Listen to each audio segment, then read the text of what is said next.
Hidden in faded sketches and ageing photographs lies a Bunbury most have never truly seen. Watch as artificial intelligence breathes life into history, bringing the past into crystal clear focus. Long before European settlement, this land was home.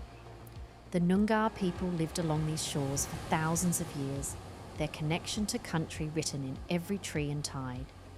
Then came the ships.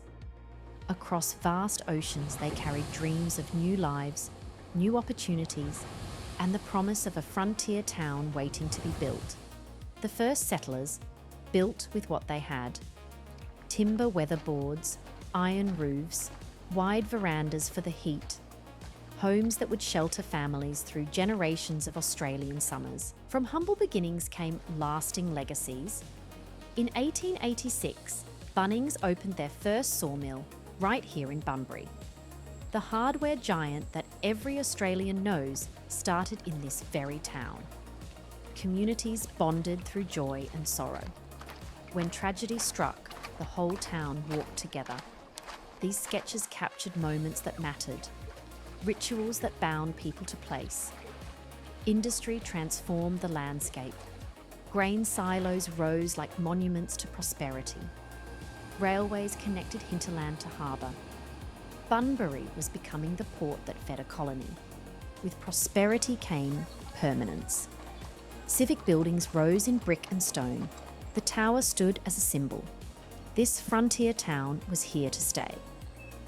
The wharves hummed with constant motion, tall ships from distant ports, railway cars loaded with wool and wheat.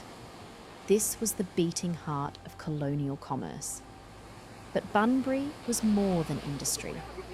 The jetty stretched into pristine waters, beaches where children played, a town balanced between ambition and the Australian landscape it called home.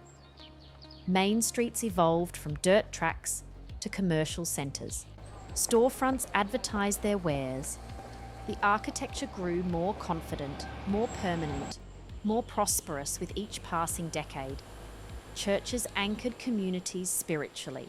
Shops provided livelihoods. Together they created the fabric of town life, where faith, commerce and community wove together into something distinctly Bunbury.